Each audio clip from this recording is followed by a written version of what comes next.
Daylighting Castle Creek recently, but this is actually a potential, this has been a project in the works, possible project in the works going back, I've heard, into the 70s, 90s, okay. And so that's one part of this presentation by Tom Hesseldins. And then the other one has to do with a one-way couplet with respect to Chestnut Street and Mount Shasta Boulevard, the details of which will be developed by Tom Hesseldins. So that's what you're here to, that's why you're here, to hear about these two potential projects, and I'll let Tom Hesseldins take over at this point. Thank you for all being here. Things if I can. I'm Todd. I know a lot of you. I'm city manager. So I've heard, I've seen a lot of the postings online about, oh, this is a Cook project, and we're far along, and this is just perfunctory. We've already made up our mind. I would say to that, and you'll see tonight that the intent here is to lay out very conceptual drawings for both the idea of creating one-ways on North Chestnut and North Mount Shasta, as well as daylighting Castle Creek. And we're here to find out what the fatal flaws are, what you guys like about it, and to see if it has legs at all. And we'll make our decision based on that. And, nobody cares what I think because, I work for council. But walking into this and having a background in transportation, I'll share that the idea of one-way streets, I had some real issues with it. And I still have some concerns, but a lot of those concerns have been allayed. And, but I still feel there's some things that need to be worked out. So let's let Tom work through his drawings. He's worked really hard on this. He's, made tweaks over time. And as we get through the presentation, we'll give everybody a shot for, 3 minutes of comment time, so we're not having anybody filibuster for an hour or more. And I want to thank everybody for coming out. I really, really appreciate it. I know the whole team does. Thanks. Hi, everybody. I need to use this, right? There we go. I'll reiterate what Todd was saying. There's two projects here that are independent, other than the biggest issue with both of them is parking. The concept has been evolving enough to try to quantify what impacts might be, which would include how many parking spaces lost and how would we make up for that. But no decisions at all have been made on, yes, we're going to do this project. In fact, the simple reality is that the only way the city could do either one of them would be to get grant money to do it, and the city wouldn't get the grant money unless there was broad community support. So in this first phase, we want to hear from the community. If there's fatal flaws, then one or both of those projects will get dropped. If there's ways that they can be improved but still happen, modified, that's what we need. Because in the end, for any project that's going to move to the next step, which would be grant writing, we need to have that community support. And then also, we've already heard concerns about CEQA. The city can't afford to pay for the CEQA. That's part of the grant writing. So the intent with the grants would be to pay for the engineering, for CEQA, for permits, construction drawings, and the construction itself. So during CEQA, this whole thing would get revisited, but in a much more specific way that would reflect all of the input that we had received up to that point. And just as one example, I use the word mitigation a lot. You'll see that in the presentation tonight, but I don't mean CEQA mitigation as mitigation measures, because one of the rules in CEQA is that you try to avoid impacts the best you can by building it into the project description. And then those impacts that can't be avoided, then that's what you look for ways to mitigate. So that's a different definition of mitigation. When you see me using it tonight, I'm not using it in the context of CEQA. There's some seats up here anybody wants to sit in the front. And we have more chairs. Yes. Oh, California Environmental Quality Act. It's a required process to ensure that for any project that could have impacts on the environment or on the community, on people, that it goes through a process where the public has ample opportunities to review it and give input on it. So for a project, either of these projects, given the magnitude of them, absolutely, they need to go through a CEQA process, but that's not what we're doing tonight. This is not a public hearing for CEQA. This is simply community outreach to hear back, well, for me to explain what we have come up with and what these two projects could look like on the ground, and then to get your feedback on that. Does anyone have any questions at the outset before I dive in? Yes. When you say we, who's we? Well, I'm working in the capacity on this project as a consultant for the city. We have a small town, and lots of us here have worn different hats at different times, and sometimes several hats at one time. So my involvement goes back to the early 90s with the Merrill family when I was a consultant to them, and we included small greenways behind Burger King and behind Black Bear Diner. So there's a lot of history there. But at this point in time, the council decided a couple years ago that they wanted to revisit the daylighting of that creek and wanted to revisit the idea of one-way traffic. Both of these projects have been discussed at various points in the past. So there's nothing new about them. It's just that the new people on the council want to revisit it, see if it has any place in our community at this point in time and moving forward. Add a little bit to that. The we is us. The reason that we're here and we worked as hard as we did to get the word out about this meeting is if we're going to go ahead, and who knows if we're going to go ahead with either one of these projects. But we're here to find out what the community actually thinks about it and whether we've got the support up front, because why spend the money if we don't have the support? So it's all of us.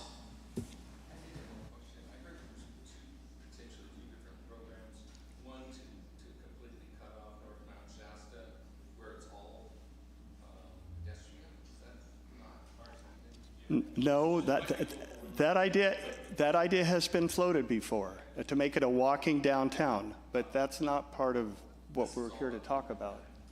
Do you have any drawings or pictures of what it's going to look like? Yes, yes.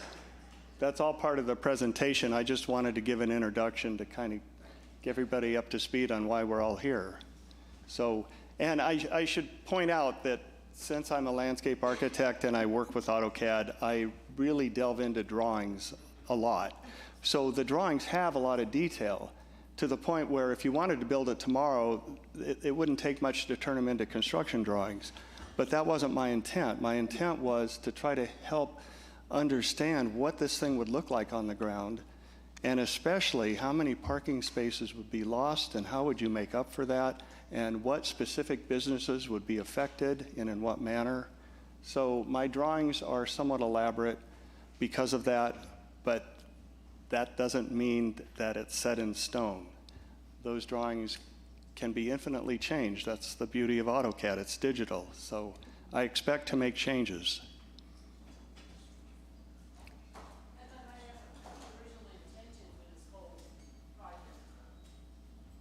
I'm sorry, say that again? What's the original intention for this whole project? Well, there's two projects, and the city decided to put them both out there at the same time to get feedback, but they're independent of each other. They just both are in the downtown area and very much affect the downtown area.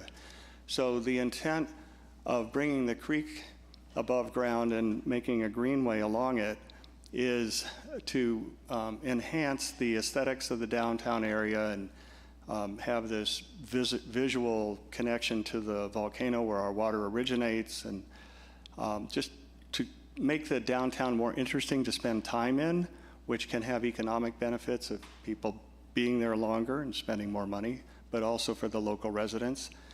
The idea of the one-way traffic is very different than that. It's just a question of would that or would that not make for better traffic circulation? And one of the key parts of that is bicycle transportation. And you'll see in my drawings and the photographs that I have why that's an issue. And it also, Todd's read on it is that if we, the city, had any hope of doing the one-way traffic in order to qualify for the grant money that it would take, there would have to be active transportation built into it to the point where that would be the funding source. The city would be hard-pressed to get grant money to just go out and redo a bunch of striping and paving if there wasn't some bigger benefit that appealed to grant makers at this point in time. And I'll get into that in more detail too. So the way I wanted to do this, since they are separate projects, I want to go through the Castle Street project first, and then ask for comments, feedback, take a break, and then dive into the one-way Couplet project. So if everyone's ready, I can dive in. Avenue 22, gave me this, so let's see if it works. Ah, wonderful. So I already went through all of this. I just, because of the concerns that had already been raised, I wanted to put this up front. And I should point out that this will be on the city's website. So you can go back and look at this at your convenience. You can submit comments after tonight. There's no deadline on submitting comments. So if it's too much, if you can't see the detail that you want to see, then bring it up on your computer at home. You can zoom in on all the drawings and think about it more and give feedback that way. So as everybody knows, Castle Street is heavily used not only for parking, but for the farmers market and for the 4th of July booths. And the idea of doing something with that would turn it into more of a plaza or a park has been kicked around since the early 1990s. And Mountain Runners was taking the lead on it for a while. The street trees were put in. The utilities were undergrounded on this block. There was talk all the way back then of bringing the creek to the surface, but it just was too much at that time for people to want to do more than what really was done. And even now, it's hard on Ace Hardware every Monday when the farmers market shuts down half the street. In fact, for a while they were shutting down the whole block, but the compromise now is half the block, and it has impact. So there are already parking issues. There have been talk of moving the farmers market down below Parker Plaza on that parking lot down by the railroad tracks, which is nearby, but then that would free up the parking here in this block. And I want to toss in something here that because there is so much history, I just have to throw in a comment that Gino Marconi made years ago. We were in a Rotary meeting, and I was talking to him about daylighting this creek, and he said, "Why the hell would you want to do that? The city spent a lot of time and energy to put that thing in a culvert." So, and I'm sure some people here tonight would think that that's where it should stay, but I appreciate Gino's candor and just telling it like he saw it. So this is a drawing that shows where that whole block would be converted. All the parking would be gone, all the traffic would be gone from that block. And there would be the creek in the center with native riparian vegetation along the creek, but nothing big enough to block the view of the mountain. And drive-on lawn on both sides where you could still do the booths for the farmers market or 4th of July. But there are 47 parking spaces there now, and you would lose all of them with this concept. So this was a concept that had been floated around for many years, but the council, when they decided to revisit it, set up an ad hoc committee, and fairly quickly in the ad hoc committee, people were saying, well, why don't we just think about doing part of it, do a Greenway, and maybe not just limit it to this block, but look at taking the Greenway concept further. So that obviously would reduce the parking impact considerably. I just threw that in as a picture of parking. So this green area is owned by Alan Brownell, and all the cars that you see parked there are Beers Automotive, but by sheer coincidence, he bought the Raymac property and moved. And it created a wonderful opportunity to jump on this quickly and try to secure it for additional parking, for public parking. Whether or not the Greenway happened or the one-way traffic happened, it was, an opportunity right near the downtown area to have additional parking.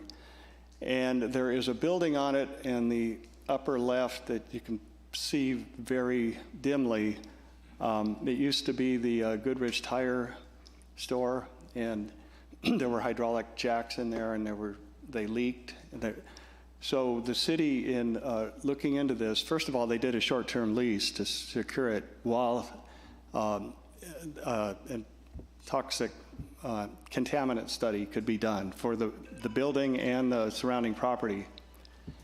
Unfortunately, the building and the paved part of this are highly contaminated, so much so that we did an appraisal on all the properties, and the appraisal came out in the negative, and the appraiser said, you don't want to even touch this, because the way the law works now, the buyer assumes all liability for contaminants, and not only the contaminants that might be on the property, but contaminants that might migrate through the water table onto additional or adjacent properties. The unpaved portion of this is what the city's looking at now, and it also has contaminants. There's active discussions going on, and how could that be just turned into a parking lot where it basically seals off the contaminants underground. Something similar was done for Parker Plaza, which used to be a gas station. So that's where this stands, but that would be a key area to mitigate for anything that would be done on Castle Street. With the Greenway idea, this was a compromise where the creek is still in the center. The Greenway would still be the same width as in the full plaza concept, but instead of having drive-on lawn on either side, there would be parking on either side. So this would reduce the parking from 47 spaces down to 24.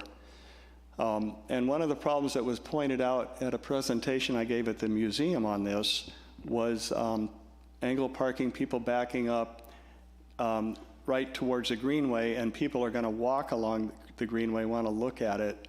So they're going to be on the active roadway, and it creates a potential conflict between pedestrians and vehicles. So even though at either end there would be patio areas that would view the Greenway in both directions along the long axis.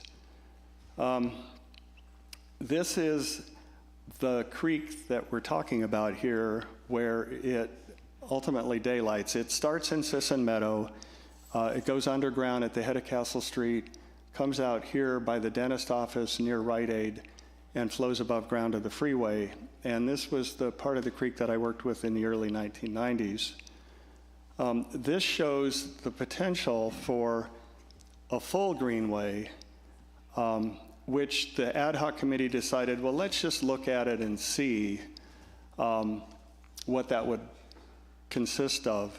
So in terms of what could be actually implemented, it could be portions of this. It wouldn't have to be the whole thing, but I wanted to look at the whole thing. So at the upper right, you have Sisson Meadow, and at the lower left, you have the elementary school and some adjacent wetlands that the owners in the past had said they would consider selling. And then it goes past Burger King behind Rite Aid. So I'm going to go through block by block what that could look like. And the vision that would be associated with this Greenway over the entire length of Castle Street is that it would create a more exciting and dynamic downtown area for views, water feature. And I should point out that on the block in front of Ace, which would be the main activity area, the flows could be enhanced with a recirculating pump, which has been done in other cities. So it becomes independent of the flow of the creek. You can actually double or triple the amount of flow in one block because it recirculates. And there would be benches and just the idea of bringing more nature into the built environment in the downtown area and increasing walkability of the downtown area.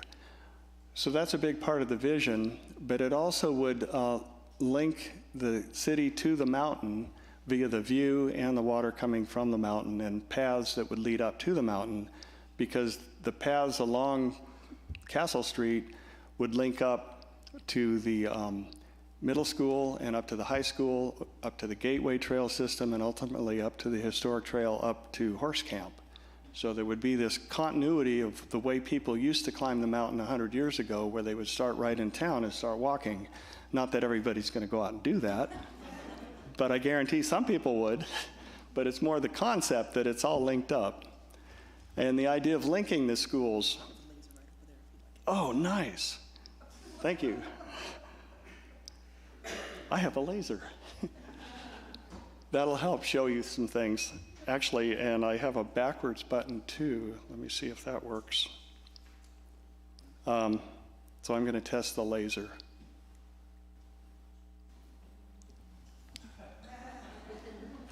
Well, I don't know about the laser. Oh, there it is. Oh, it's too small. Yeah, if we had some kitty cats in here, they'd love it. But It's a little bright. Okay. yeah. Oh, well. So linking the schools, residential areas, lodging, restaurants via Greenway, and the educational opportunities that go along with that, enhancing the local economy by making the downtown area even more appealing to visitors than it already is. But at the bottom there, part of the vision is to avoid any net reductions in parking. That is critical to this whole thing. So as I was saying, this could start in Sisson Meadow, which has a history of its own going back to the early 1990s when Ben Passero indicated that he would be willing to sell it, and we Land Trust had on this time, came up with a deal. A woman who came from Alaska who went to WESOC ended up offering him more. She got it for a while using money from a lawsuit against the oil companies up in Alaska. She lost on appeal. The land went to the state of Alaska.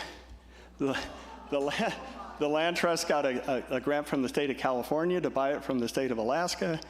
Oh man, and if that weren't crazy enough, Alaska said, you guys need to hurry up, but California is pretty slow when it comes to grants sometimes, even though they'd already approved it. So Jack Moore, Jim Parker, and some other people went and got a bridge loan at what was Scott Valley Bank at the time and paid for it that way. So it took some finagling, but that's how Sisson Meadow came into being.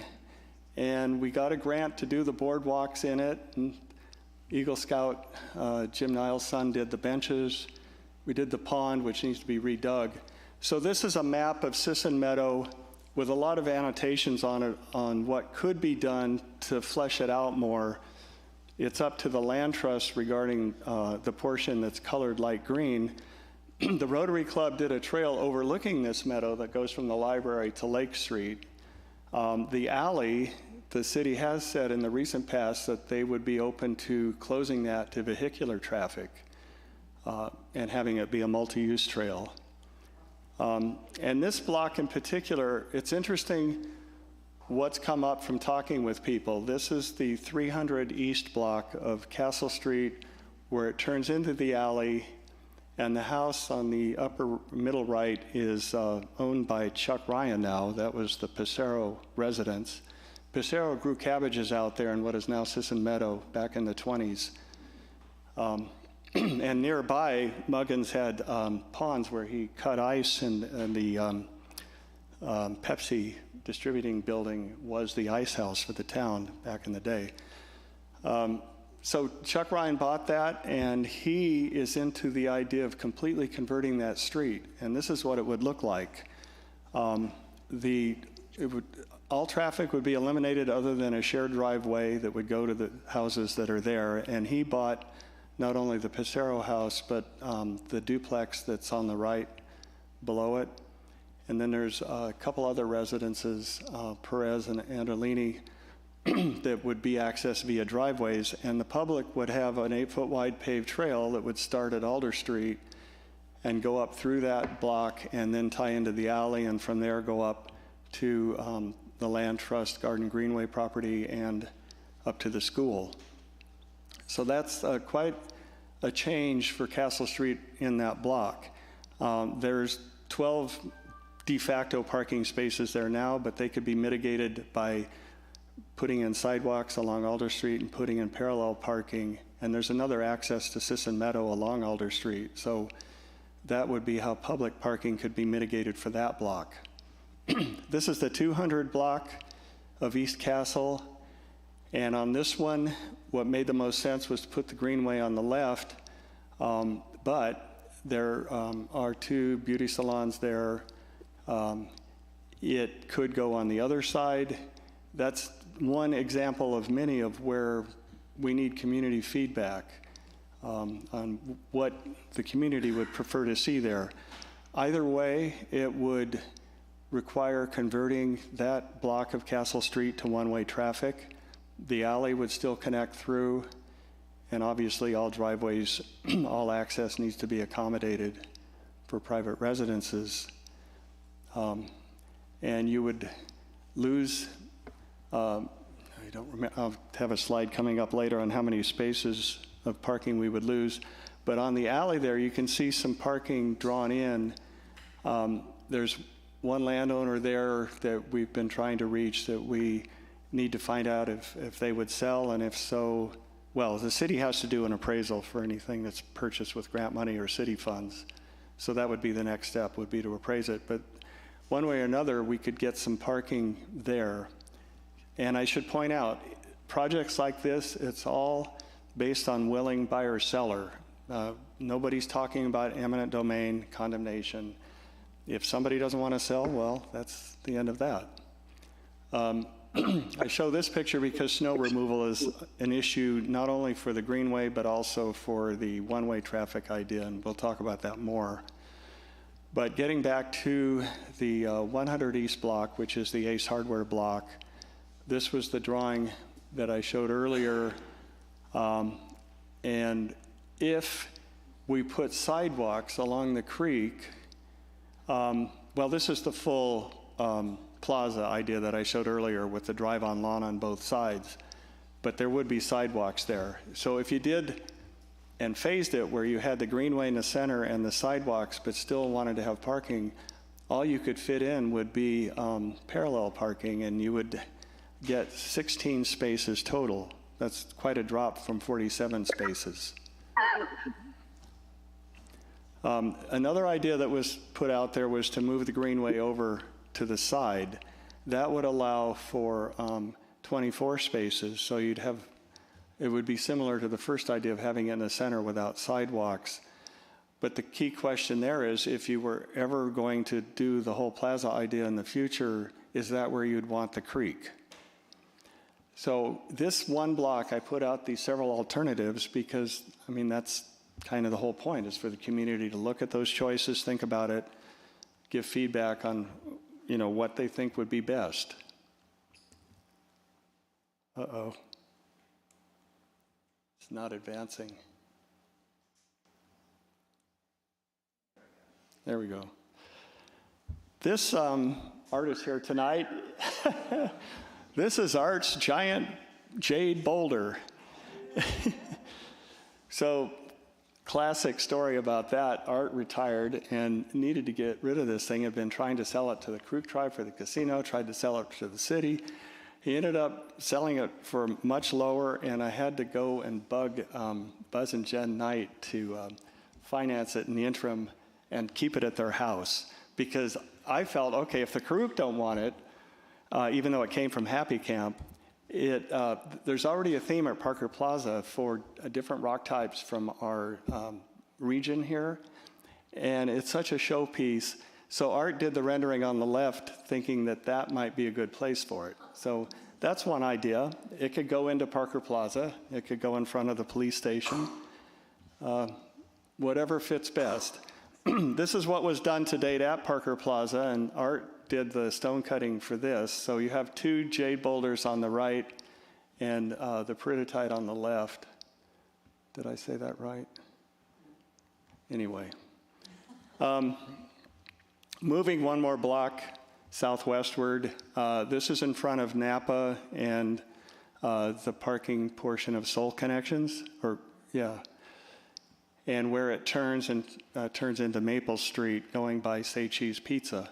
So in this case, in the drawings, I put the Greenway on the left, even though it takes away, I think, 4 parking spaces for Napa, but there's side parking in an alley and there's the parking area behind Napa. To put it on the other side takes away all the parking on that side. But again, it's up for discussion. Either way, we need to get under the railroad tracks, and it is feasible to, and this is another design thing I should point out, is that as much as possible, we need to make this ADA compliant so that not just wheelchairs, but just mobility in general. And the grade is such that we could wrap around and get under the tracks and make that work. To mitigate loss of parking in the vicinity, Mechanics Bank, or is it? No, it's the other bank. Thank you, Banner Bank. Getting my banks mixed up. They have a landscaped area here that could accommodate up to 9 parking spaces. So this becomes one of those things where you lose some greenery to mitigate parking, but you create greenery in the form of a greenway. So this is where you would cross under the railroad tracks. This is in McLeod, where there's a pedestrian walkway underneath Highway 89 that a lot of people don't even know is there. And it's a multi-plate culvert. It's very basic. And up in Sun River, up by Bend, Oregon, there are a couple that go under the railroad tracks there. Fairly common. So it would be an easy way to connect the downtown area down to the shopping center area on the other side of the tracks. This is the 200 West Castle Street block, and Alpine Realty's on the right, and Mercy has the facility on the left. Forest Service is where the big antennas are. This is what this could look like, where the Greenway would come down through there, but access would be retained for the through driving in the service area of the Forest Service, existing private parking for Alpine Realty, and existing parking for Mercy. So this actually works really well. There's no loss of existing parking, but there would be no new parking created either. It would just be improved. This is looking southwest towards the Trinity Divide, and the dentist office is on the right. And Castle Street right away extended through here is a paper street, but before we got going enough on this Greenway concept in the early 90s, the city had vacated that block of Castle Street, so it went half and half to either property. The dentist office had to do some wetland mitigation, so they left alone the part where the Greenway would go. It was very fortuitous. So here in the upper center, you can see where the creek would come down. There's another drainage over closer to Sports and Spirits that comes together there. It's perennial flow also. And then from to the right of the Rodriguez residence there is where it daylights, that picture I showed earlier, and it stays above ground from there to the freeway. And that's where it comes out of the culvert. And it has a fairly reasonable flow. This was the portion of creek that we worked with when Burger King went in the early 90s, and that's a school building behind it. And the school kids came out here and helped plant. It was Vicki Neufeld's second graders, and the kids wanted to name the creek. So they named it Shasta Creek. There is a Castle Street, or Castle Creek, and there's a Little Castle Creek. So there's no Shasta Creek, there's a Shasta River. So even though we're talking about the fate of Castle Street here, if you want to honor what the kids came up with, we could refer to it as the Shasta Creek Greenway. This is a vacant lot that the Merrill family owns that was mitigated as part of the work I did for them in the early 90s, and they didn't know what was going to happen with Safeway at the time. It's now Rite Aid, but to date, nothing has been put on the table for what to do with that lot. So I had suggested buying that and having a tie-in to here and mitigating for all the runoff from the Rite Aid parking lot and part of Lake Street and run it into a big detention basin and into the creek. This is a Google Earth image that I'm showing because the light green area right in the center is the big lawn area for the elementary school. And some of the people there had talked about maybe converting part of that to wetlands and having it be available for educational purposes.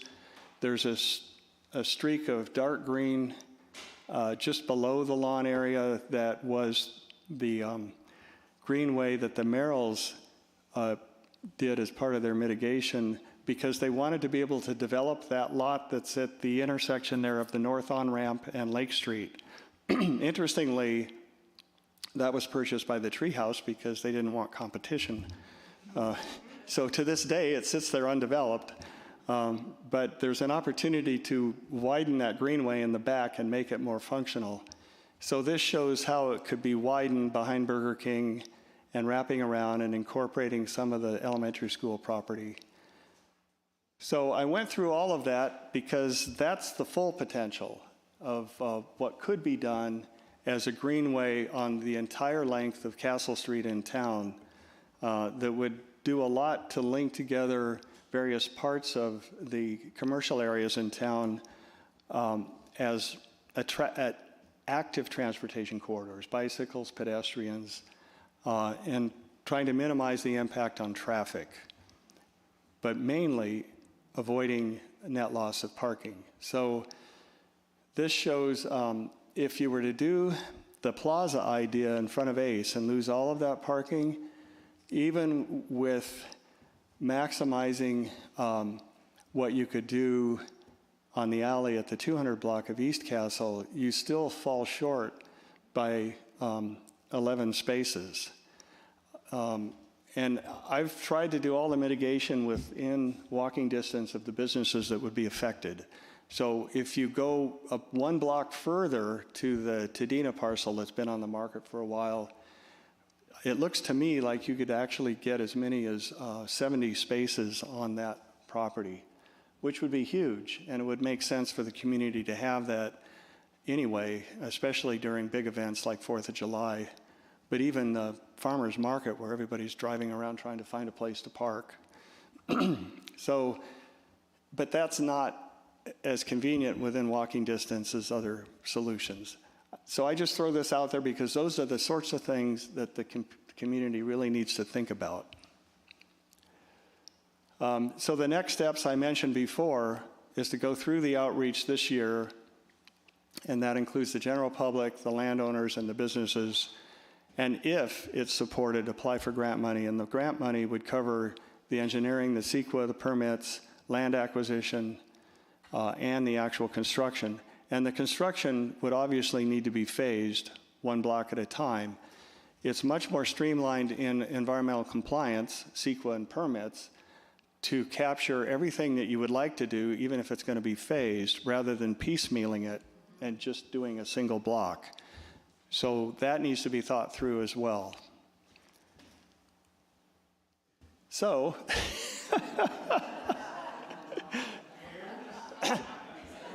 Tommy Gordon sent me this today, and I thought, boy, talk about timely. So we've received our first public input already. There it is. It wouldn't be quite so straight, but the concept is there with the volcano in the distance and traffic both sides. But no bears in the creek. We want to bring some nature into the built environment, but you know, we don't want to get carried away. So that's the end of that part of the presentation on that project. So if anybody wants to speak to that now, this is the time. Yes?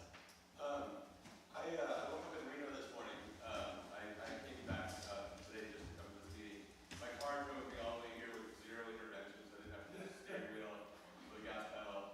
It was better if I could park over there and I can hit the button on my phone right now and pull up and pick me up without anybody there in the car. This technology is already in millions of cars, and by the time we actually get grants and actually go through CEQA and all the other things,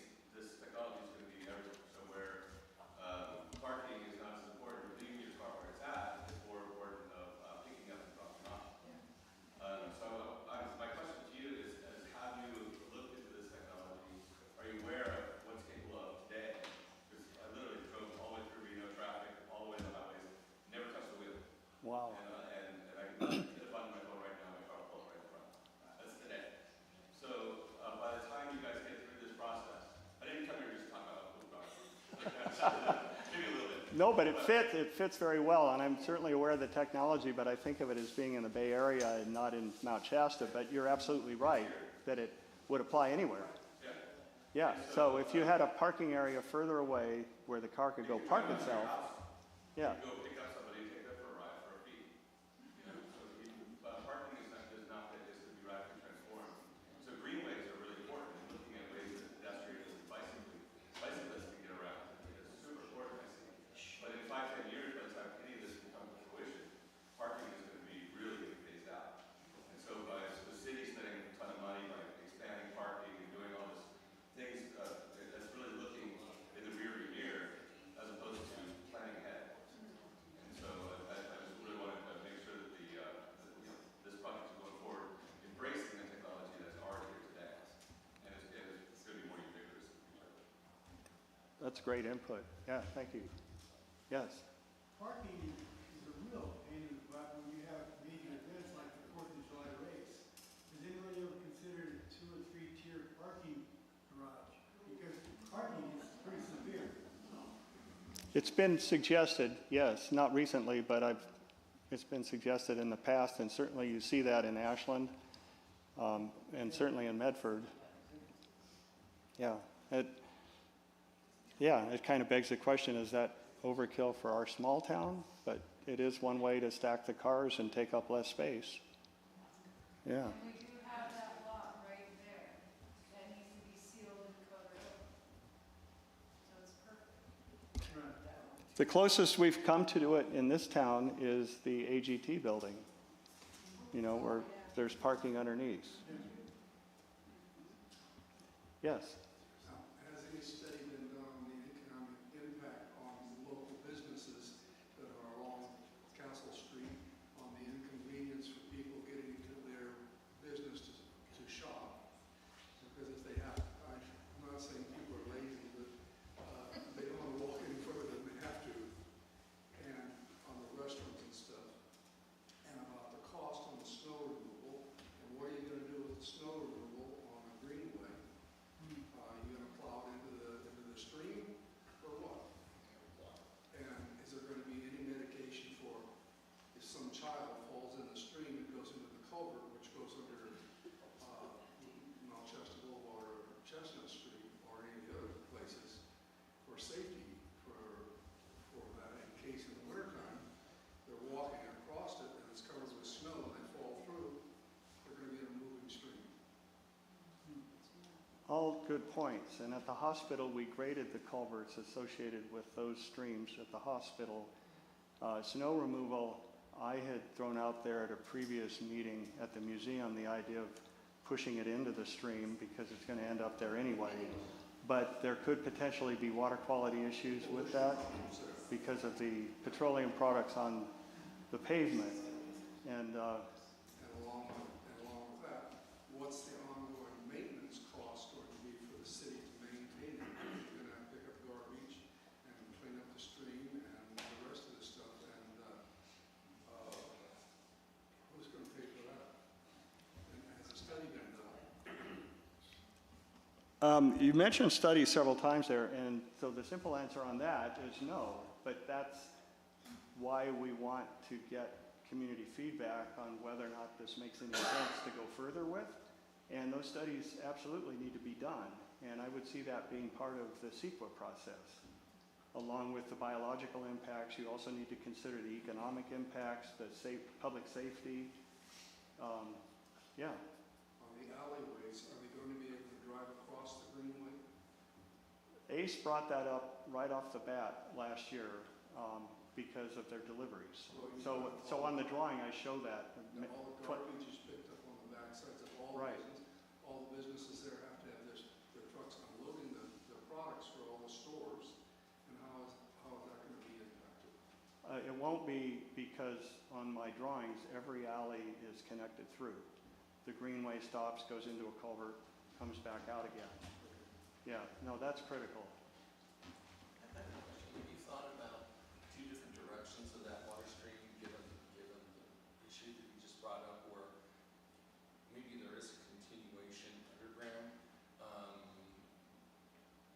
but in the wintertime you can actually turn it off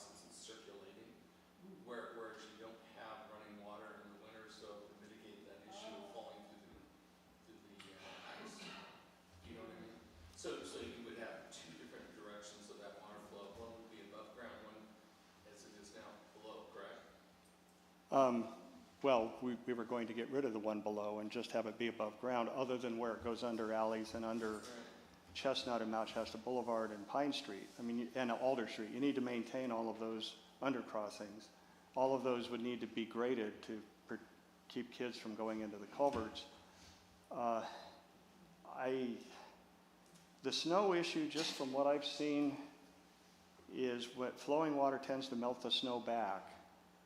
I haven't noticed on a stream like this of where it bridges over, but I know in general it can. And if it did and kids got out there and broke through, yeah, that would be horrible. I'm not sure. To try to put it underground in the winter means putting in a whole new culvert system separate from the Greenway. Oh, you couldn't utilize the one that's currently there? No, because it's not deep enough, and for the most part, the Greenway is where the culvert is. Now, having said that, while you're out there excavating, you could put a new culvert in off to one side. That's an interesting idea. I have a couple more When you're questions. answering, could you speak into the microphone, please? Oh, Thank you.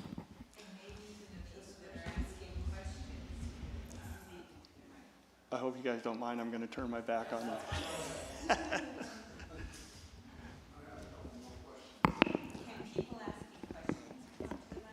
Oh, well, that's a good question for Avenue 22.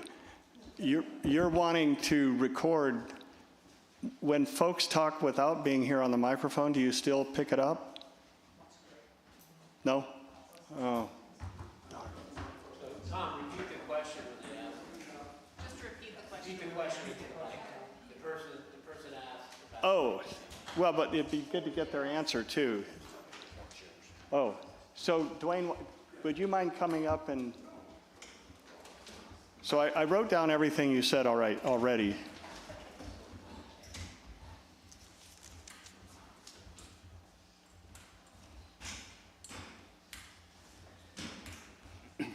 My question is, when you're coming down Lake Street and Alma Street, because the increased traffic is going to be one way on Chestnut going north and the other way, are you going to put a stop and go light? Oh, okay. Are you going to put a stop and go light on Lake Street? Because when you're coming down the hill by the Pepsi plant, for example, in the wintertime, I don't know how many times I've been going sideways down there. And if you put a stop and go light in there for the traffic that goes that way, I think you're going to have a hazard for traffic for accidents, as well as that on Alma, because both of them are downhill there, and the city doesn't get enough chips or dirt or asphalt or cinders or whatever on there a lot of the times, and it's pretty dangerous. Okay? That's a concern regarding the second project, the one-way traffic. But it is a very big concern, not only with Lake Street, but also McLeod Avenue. In fact, the AGT building and the Black Bear Gallery there, remember when they put in those big metal pipes filled with concrete? Because somebody slid right into the building. Yeah, it's a concern. But the Greenway on Castle Street does not affect that. So is everybody good coming up here and giving their comments? I mean, it's really nice to be able to call on people out in the audience. They're working on getting a portable microphone right now. Oh, perfect. Oh, that's a great idea. Well, let's just continue, and I'll repeat questions that are asked. Go ahead. Yeah, I'd like to hear more details on the sources of the water. It feels like this is more drainage from Sisson Meadow. Yes, that is the above-ground source, is the wetlands up there associated with Sisson Meadow. There's groundwater. The school, it's interesting, the middle school was the original high school, and they had a track and field built out there, and they filled wetlands to do that. And then with Sisson Meadow, we dug the pond, and it was amazing how much water came out from underneath the old athletic field there. And so there's water surfacing right where the pond is, And then Passero had put in a well in the 20s that was abandoned and artesians. So some of the water comes out of that wellhead. And those are the two sources that feed down through the meadow, and they're both perennial, even though the pond's not holding water in recent years now because of the drought. And one more thing I should point out is the town is built in the floodplain of Avalanche Gulch and Cascade Gulch. And you look at the topography of our whole town and you could see that. And then when we had the mud flows last year, sure enough, came right down past the high school, right down Lake Street, got into Sisson Meadow, ran through the creek in Sisson Meadow, and all the way down to Lake Siskiyou. So that's just another thing we need to plan for. But it illustrates in the wintertime, the watershed is much bigger. So the perennial flows in the summer are starting in Sisson Meadow. In the wintertime, we're getting input from much higher. And you had a question. I did, yeah. You mentioned briefly, this is, sorry, on the 200 block of Castle Street, 200 East block of Castle. Right. You mentioned briefly that it made more sense to have the green space on the looker's left side, and that was when you were driving, I believe, as well. But the only business entrances on there are on that side. What's the reason to not just move the green space to the other side? There were two driveways to residences on the other side, and only one driveway where the businesses are. Now that's a great example of where that's just one way to look at the circumstances, but if those businesses, and those businesses could have parking really close by if the alley were built out for parking. So it's just literally right around the corner from the building. But that's the sort of thing where people should mull it over and decide, well, what do you guys think would be the best location? One more point, or? No, just a Oh. separate question. Well, go ahead while you have the floor, literally. I'm not sure if you have if the grants are like already picked out that you would be applying for. Oh. Hello? I don't know if the grants are already like designated or you already know which ones you'd be going for. Would any of them provide money for ongoing maintenance in subsequent years, kind of similar to what this gentleman asked? We have ideas on what could be good grant sources, but we haven't actively pursued any yet because wanting to start with the outreach. Public and private grants, it's rare that they'll cover maintenance. That's a big problem. We in this case, the Greenway group in Wairika, when I worked on that Greenway network, were able to get a $5 million grant from the state of California for that project that included a land acquisition, CEQA permits, a master plan, and construction. It was very comprehensive. And to the amazement of everybody involved, the state included $160,000 to start an endowment fund for maintenance. Very unusual. They also waived the 20% match requirement, which really helped. And I think Mount Shasta could qualify for that sort of thing. And I will say, to answer your question about sources, I did reach out briefly to Sierra Nevada Conservancy because they've been funding other projects in our area. And they're currently out of money, but Prop 4 will probably reimburse their coffers, and they were very interested in this as a project. So that's one possibility for the Greenway. But the state of California in general is going to be an ongoing source. Renee? I have the floor. What I wanted to say, Tom, is that I feel like the 100, 200, 300 East block's vision is much more compelling, and that's the vision that takes it all the way up to Sisson Meadow. I have a land trust hat on, but I'm no longer with the land trust, but I wanted to remind the community that I think it was back in 2018, the land trust did a lot of outreach about Sisson Meadow and looking at the amenities that are currently there and really looking at the condition of the boardwalk. The boardwalk will need treatment. It will need to be upgraded or replaced, and it is not ADA compliant at all. So I just, even though I'm not with the land trust, want to put this pitch in that if the city were really seriously looking at this, it would really behoove all of us for the city to partner with the Land Trust and perhaps look at the amenities in Sisson Meadow as being part of the project, because it would really be, it wouldn't help any of us to see a beautiful greenway run up to Sisson Meadow and then find ourselves with boardwalks that are falling apart. As a community member, I just want to make that pitch. Well, I appreciate that, and I was planning on doing that. I made the comment earlier about it being Land Trust property, so it was the Land Trust who would decide what improvements would happen there. But I should have also said, depending on what was decided, that yes, it makes total sense to be part of the package in terms of the grant writing, especially knowing that the Land Trust wouldn't be able to come up with that funding on its own and that the boardwalks really do need help. And interestingly, I did the original design for that and did the original permits, and we were going to have 6-foot wide boardwalks, and things were going to be much different than the way they got built, and it was all going to be ADA compliant. So, and those push-outs where the benches are, that was to satisfy the minimal requirements for ADA, but it could be better. So absolutely, I would see including that if the Land Trust agrees, and the conversion of the alley to a multi-use trail and tying up to the library. Yeah. Take just a minute to remind that there's been a lot of conversation about how to use Sisson Meadow. Tom referred to the Land Trust Garden Greenway property. That is the property on the corner across the street from the middle school. The old radio station was there and the Land Trust office is there now.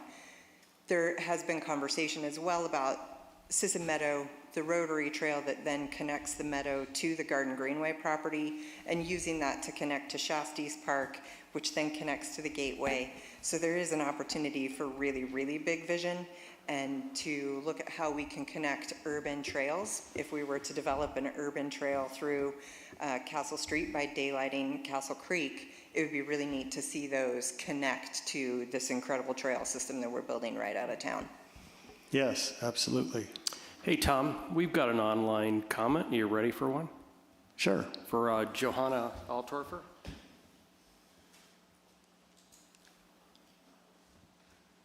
Okay, can you hear me? Yes. Okay, great. Thank you. That was nice, Todd, or Jeff. I'm not sure who that was. Yeah, so I think I like the idea of having more greenway and more trails and all of that. But I have actually a suggestion, because I'm a little concerned about our budgets, because the city has turned down various projects because we don't have enough budgets, and it seems to me we need to consider that as well. And maybe what we do is we start off with something more on a trail system, and maybe instead of daylighting the whole Castle Creek, what if you just did like a big waterfall, a big water feature, maybe in the middle at the top of the Ace parking lot area, and make that kind of like a feature point, and you could do like a partial roundabout around that. I know not everyone likes roundabouts. I personally think they would solve some problems for our city, but and then you could easily have the two-way traffic still. But I just thought maybe something like that, because we have to consider, the grant money might not cover everything, and are we burdening ourselves in the future for the maintenance costs? I also had the comment about, would people be falling in, as I think some other speakers did, but I didn't hear all those comments. And then I also wanted to make sure, how does ACE feel about all of this? Are they in agreement with this project? Because I think they're going to be significantly impacted, and they have been they're a downtown Mount Shasta staple and have been very, involved in our downtown.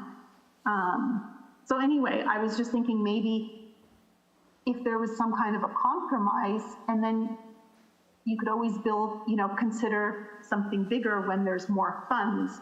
I mean, because right now I don't think we have any money, and it would have to be 100% grant money.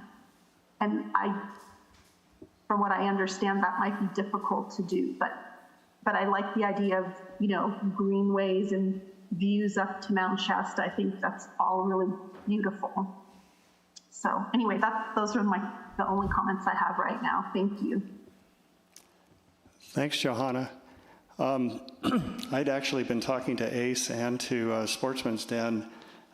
John Kennedy's here tonight, actually, and these conversations go back to the early 1990s, and neither of them ever said no. They just said, you have to mitigate the parking, and that is the huge issue.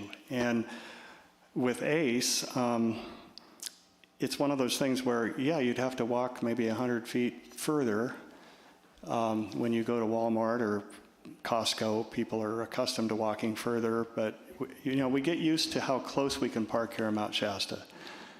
Really used to it. So the key question there is, what's a reasonable distance to expect people to walk that's not going to reduce business? And using ACE as an example again, if it's easier to get to Solano's down in the shopping center than it is to get to ACE, then obviously that could really impact ACE. So we take that very seriously. There was one other thing. Well, the idea of a partial greenway, I should mention, well, I mentioned it earlier. We don't have to do all of Castle Street. We could just do part of it. So if there's some particular part of it that makes more sense than the rest of it, but in terms of connecting the shopping center area with the downtown area, at a minimum, it makes sense to have an undercrossing under the railroad tracks and have an ADA compliant walkway that would connect through. Doesn't have to be a flowing stream, but just some sort of connection other than the way it is now where you just kind of rough it over the tracks. That works, but it's not ADA compliant. Anybody else have any?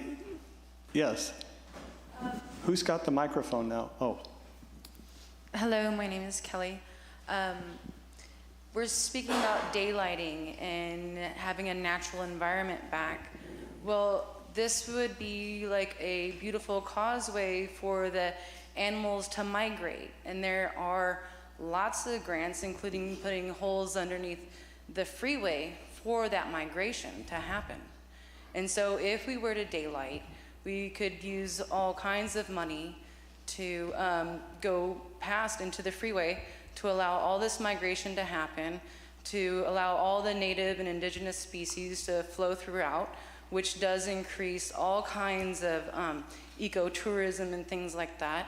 There are bridges that can be made instead of having culverts to actually daylight the entire stream. And people talk about costs of upkeep, and greenways take a lot less upkeep than people actually realize. And the amount of use that's going to be given to these greenways is immense. Every time a greenway goes in, it gets used exponentially. People bring their friends, their families, their picnics, and everything to these areas. So we can actually attract way more people if we do it right the first time.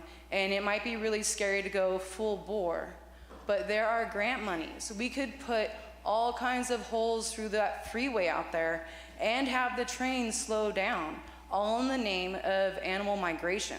And we get a beautiful, thriving community with free-flowing, beautiful water. And if people could just take the chance to do these things and just trust in the process, we could have a beautiful, thriving ecotourism community that will just keep on thriving throughout the years because people want to see beauty. People are paying people to go camping in their backyards, which we used to all do as children, and now people are paying to do it. People want to be reconnected. We just have to give them the opportunity. And if all of these people that are these big landowners want it, then we might just say, hey, let's do this. We'll do this for now. We'll do this for our future. We're going to do this for everybody. And if we do it right, then we're going to be a shining gem in the community, showing everybody that a small town can make big, huge changes. And I am super excited about it. I changed my whole entire schedule to be here tonight to make sure this happens. Like, I grew up and was baby raised around in these parts and in this wilderness, and having this happen would just be like a big shining moment for all of us and for generations to come. So I'm way on let's daylighting all of it as much as we can. If people are concerned about culverts, there are bridge systems that we can put over it to mitigate the whole entire process. We can turn this into a beautiful, thriving place where even like the species come in and rehabilitate the waterways. Like, this is a really big opportunity for everybody, and I really hope that we can grab it. Thank you.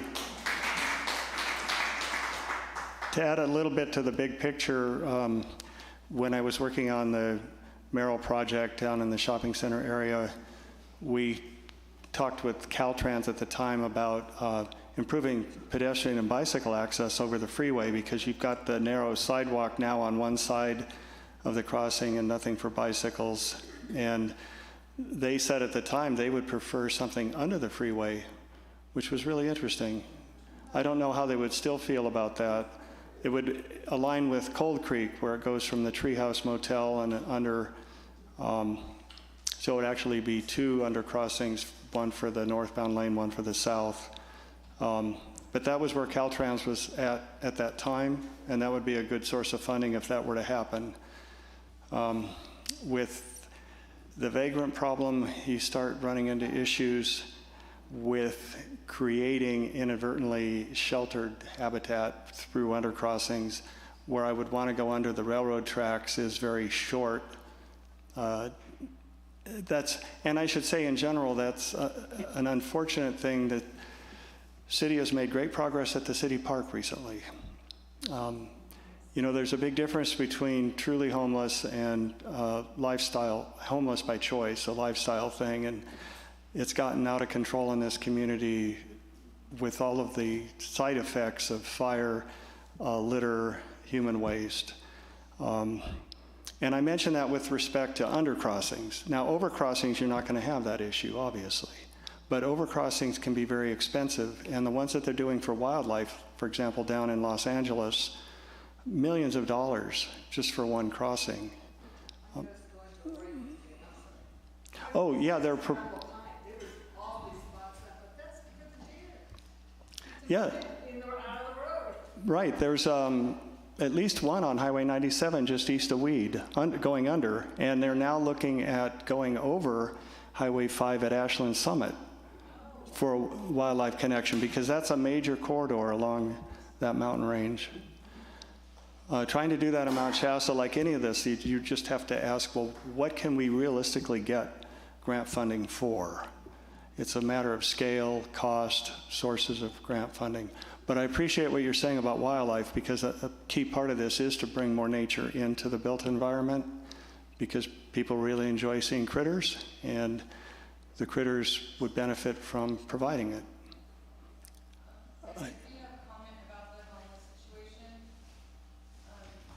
So the homeless situation has been mitigated in several different communities. There are laws that we can pass so that they cannot spange or ask for things, and we can like unbind the hands of our police officers to pick up these people and take them to locations, or just get them, because littering is a $1,000 fine per piece. And there are laws in place already, and all we have to do is let our officers enforce these laws. When these people are making any kind of chaos, well, we can take them because they're acting erratically and take them to the hospital to get help. And if they keep on acting erratically, they can then be taken somewhere else or be booked in jail. If these people know that there are consequences to their action, they will behave themselves. Because like I said, I've been here for a long time. And when somebody is misbehaving themselves that is a vagrant in this community, I tell them so. And you know what? All of a sudden they stop. When I tell them that they're not allowed to ask my aunties and uncles for money because they don't have any, they stop.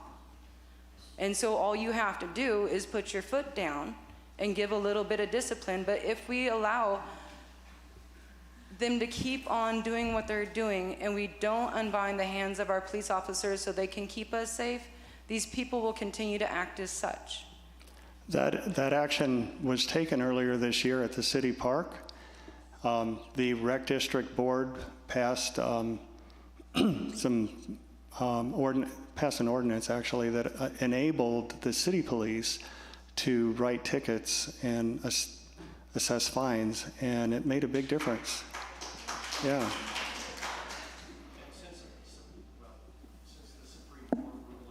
Enforcing. Go ahead. Since the Supreme Court ruling in Oregon, we've done just that. And obviously, we need to do more for the truly homeless, and there's a lot of movement in general in that department. But I think the folks that are drawn to the aura of the mountain and want to hang out at the headwaters at the city park, I don't know. My impression is that's been the bigger issue. And here I am out there promoting greenways and trails, and that ends up being the preferred habitat for people that want to camp in the woods in town.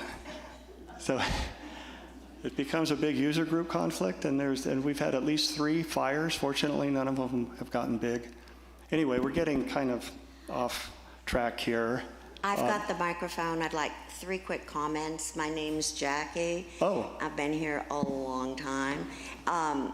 In reference to our project scope, I vote in favor of thinking big. Along those lines, the wider the water, the Greenway, I think it's less likely people are going to tuck in there and camp. Also, for the underways on the freeways, I was kind of appalled at the narrowness of the picture you showed. I wouldn't feel safe walking through there. But as wide as we can get it, it's less likely the people will accumulate, or at least there'll be more openness to that. I have no affiliation to ACE, and I can walk a little farther to get to a store. But ACE is one store where I'm likely to carry a lot of things out of the store. So I believe it needs access for vehicles to be able to load things up. Yes, and that was one of the reasons they wanted to make sure that the alley would stay connected, because that is one option, is to pull in there into their private staging area where they do the greenhouse seasonally. And then there's also been talk of them redoing their front entrance to make it open up directly onto Chestnut, or an entrance on the parking that's over between ACE and Thrive. So there are some creative solutions for ACE, and I talked to Bill and Rob about this, and I understand their dilemma, because they're getting close to retirement and they can't afford to put a lot of money into that.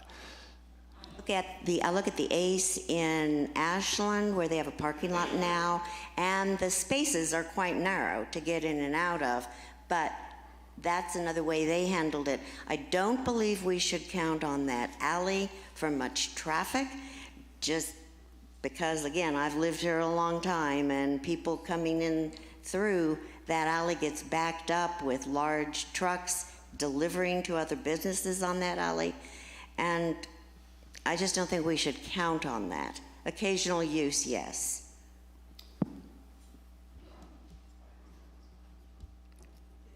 Thank you. I'm writing it down as fast as I can.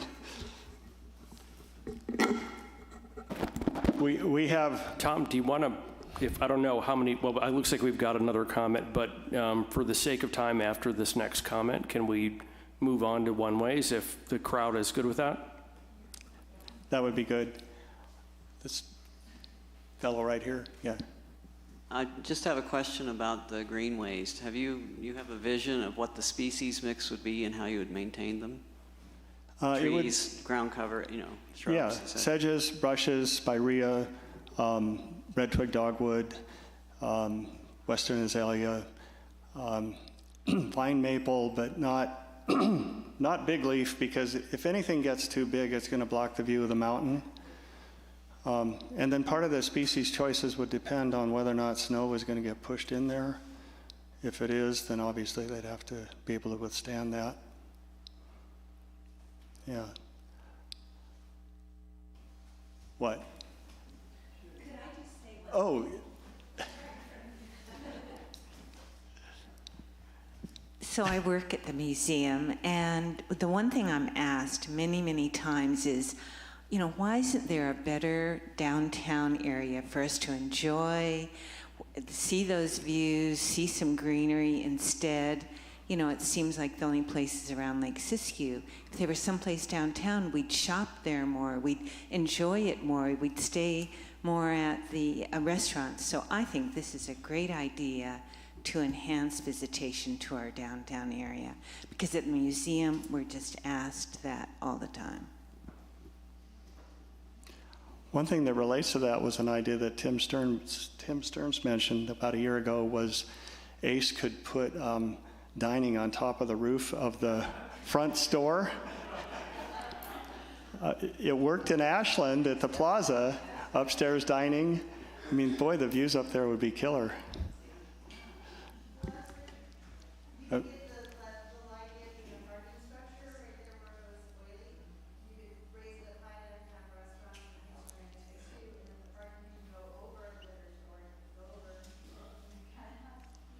True, yeah. So are we ready to dive into the next topic? Let's do it.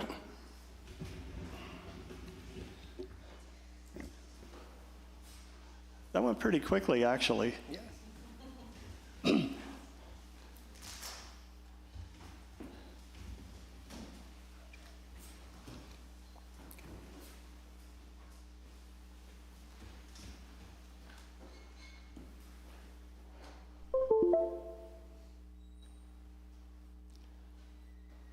So the next project to discuss is this idea of a one-way couplet, taking advantage of the existing way that the roads split apart and come back together again.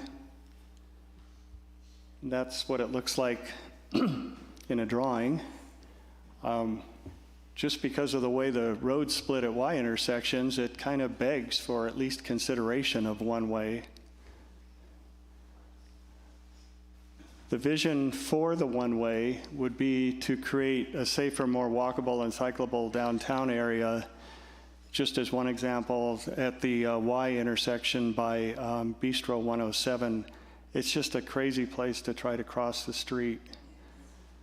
And the idea would also be to enhance existing and future businesses on Chestnut, not taking away from businesses on Mount Shasta Boulevard, but oh, and I should mention, Pace Engineering did a study on the couplet, and Alta, in a previous plan it did for the city, commented on it as well. And in the Alta report, they made the observation that, well, it's kind of obvious that you would expect to see more or less 50-50 traffic just because of the nature of one way. Either way, it's going to make it 50-50. But they actually did traffic counts as part of their study and found that right now, with both of those streets being two-way, still 80% of the traffic is on Mount Shasta Boulevard.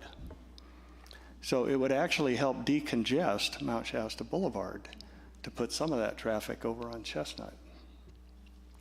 And then for people out of area, I watch people getting confused at the intersection, especially the one by Bistro 107 when they're trying to figure out which way to drive. So one of the goals if it were to go one way, would be to look for ways to minimize reductions in traffic flow efficiency.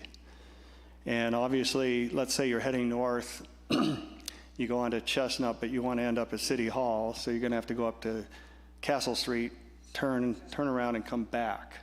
So there would be a certain amount of backtracking. And it would be made worse if you had Castle Street turned into a total plaza and had to go all the way down to Alma and loop back around. Or just turn in at Lake. And I mean, these are the logistics that need to be thought through. Or walk. What a concept.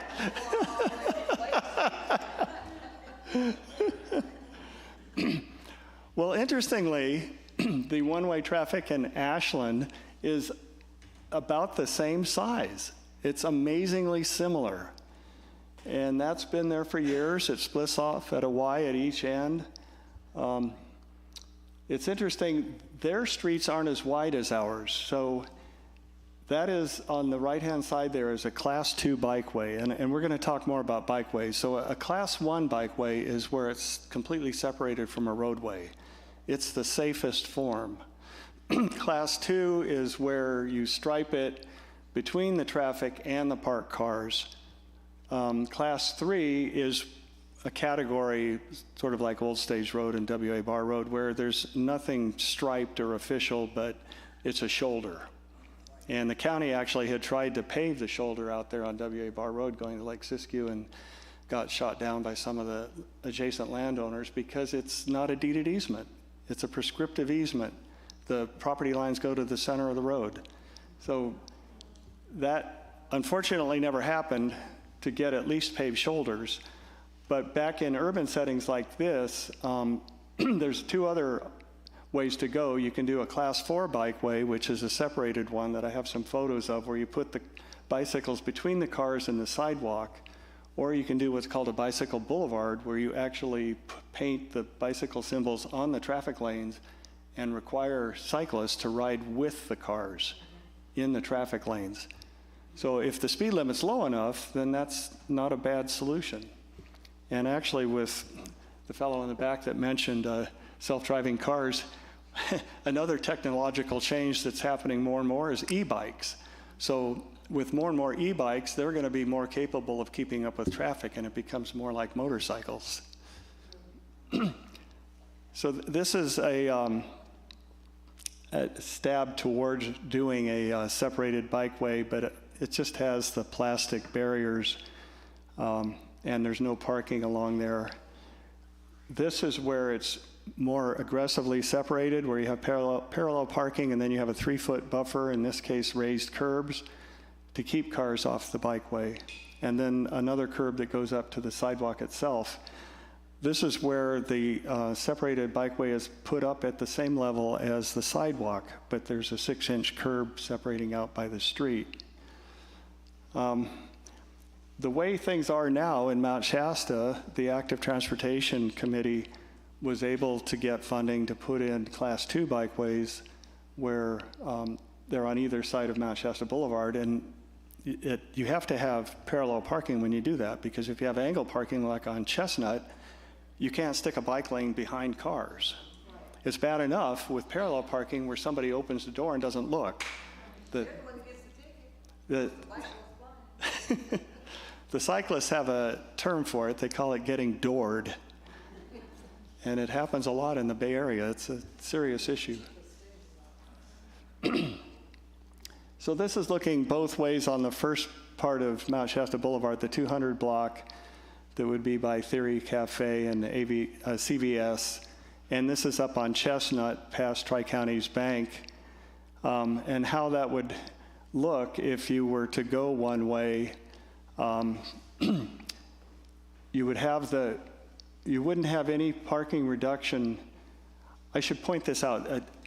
The interesting thing about the parking is that if you just made them one way and didn't change anything else, you wouldn't lose any parking. If you make them one way and put separated bikeways on either one, since Mount Shasta Boulevard is already parallel parking and since it's amply wide enough, you could actually make it work on Mount Shasta Boulevard. But on Chestnut, you'd have to take out all of the angle parking on one side. In this particular block here, where it first splits, it's already parallel parking on one side. But when you get up to where it turns, then you start picking up the angle parking. So this is looking into the 300 block of Mount Shasta Boulevard, where it's parallel parking both sides, Class 2 bikeway both sides. Looking the other direction, you can see it actually painted out there, what it looks like. And then the so-called parklets would become, they actually don't become an issue. They take up potential parking space, yes, but the bikeway, if you were going one way, the separated bikeway would be on the side where I took the picture from, the right-hand side of the one-way. So this is getting up. That's the other direction. I have a lot of pictures here, probably too many, just showing what each block looks like from each direction. But the drawings are really what show it. So in this block, for the 300 block, in Chestnut, you would lose all the angle parking on the northeast side of the road, where the purple line is. The purple lines are the dedicated bikeways. And on Mount Shasta Boulevard, the parklets where I have outdoor dining written there in the middle of the block, it doesn't change at all for that. On the other side of the street, it just pushes the parallel parking out a little bit. One of the choices that the community has in something like this would be whether to keep 2 lanes of traffic, in this case both one way, or just have a single lane of traffic, which opens up some other opportunities for parking. You could actually have one side of angle parking on Mount Shasta Boulevard if you did 20-degree parking rather than 45-degree with a single lane of traffic. The downside of that is that it slows traffic down and can create congestion. The upside is that it slows traffic down and makes it safer. So it's a lot of apples and oranges in trying to figure out what to do with this. And I should point out, here I show part of the Greenway on Castle Street, but they're independent of each other. It doesn't really matter what the community decides to do with Castle Street versus what to do with the one-way traffic. Where it starts making a difference is if you look at this drawing, from Chestnut Street heading up 200 block of East Castle towards Alder Street, that would have to go to one-way heading up towards the mountain. Down at where Maple Street turns into Castle Street next to Soul Connections, again, you see a one-way arrow going up.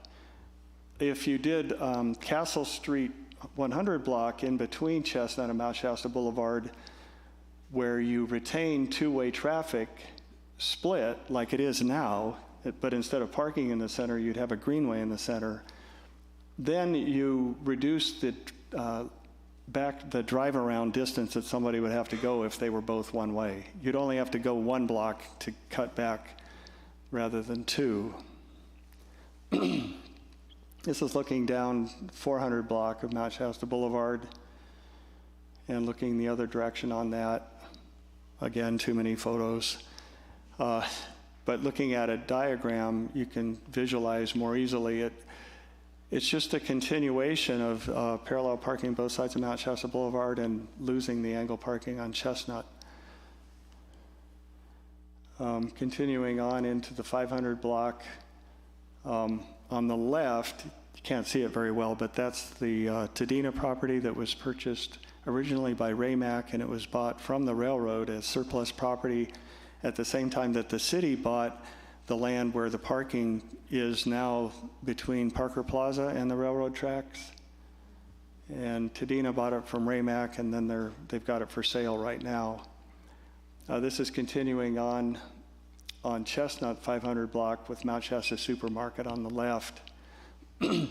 So this shows potentially what could be done with the Tadena property. It really needs to be looked at more carefully, but that's 70 parking spaces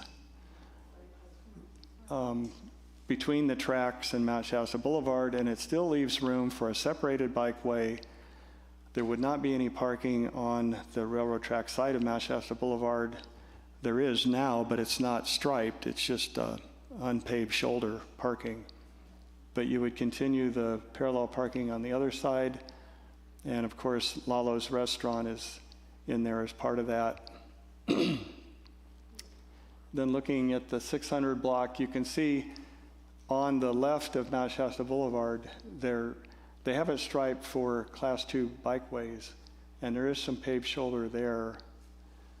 And that's on Chestnut, the same thing. So as you start getting this further out from the downtown area, the same pattern continues of losing angle parking on Chestnut, maintaining the existing pattern on Mount Shasta Boulevard. Ivy Street, interestingly, has angle parking on both sides. And I think the history of that is when the community center was used for city council meetings and planning commission meetings, that it was upgraded. By the way, I totally forgot to mention traffic stops. That someone brought that up earlier, and that's a big issue.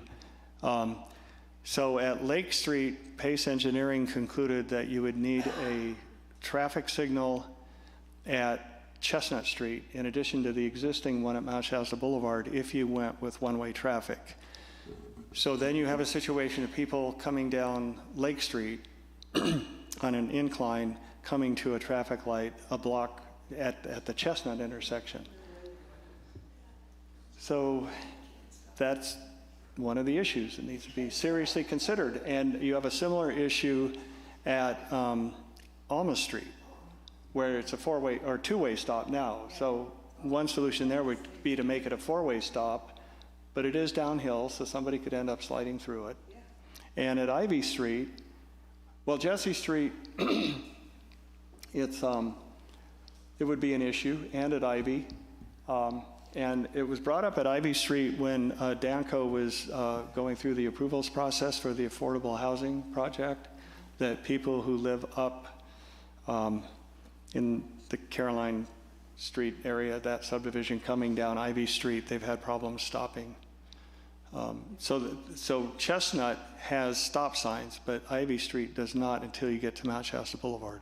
So all of those crossings would need to be revisited. So this is looking down towards the 700 block, and there's the Class 2 bikeway once again. And by the way, you're not supposed to park on these, so in effect, there's no parking there. And this is where the affordable housing project is proposed on the right. This is a rendering of it, and in this rendering, they were planning on angle parking to continue the pattern that was elsewhere on Chestnut. If the dedicated bikeway went through, it would have to be converted to parallel. I was hired by Danco to do the site planning and landscaping for this project, and by the way, it's all native plants similar to what the Greenway would be on Castle Street, with a lot of surface drainage and small detention basins. But that parking would change from angle to parallel, which is what I show here on that side of the street. But it still satisfies their minimum requirements for parking. So in that particular case, on that block, it's not an issue. And on the other side of Chestnut, that's all wetlands right now, and it's totally up in the air what'll happen there in the future. And then, of course, they come back together again. And as we've discussed already, snow removal is a big deal, and pushing it to the center and then hauling it off to the old mill site has proven to be a really effective way for the city to deal with this. And the people doing the plowing don't like peninsulas or bulb outs or whatever, that even though it's a really nice way, they're a form of traffic calming to slow people down, and landscaping, it can beautify a street, but it's hard to plow snow around them when they stick out. There's ways to design them that are easier if they go off at an angle instead of out at a 90 degree, to where the blade can be followed along the curb. But that's yet another thing that needs to be considered in the engineering that would be done if the community wanted to pursue this idea further.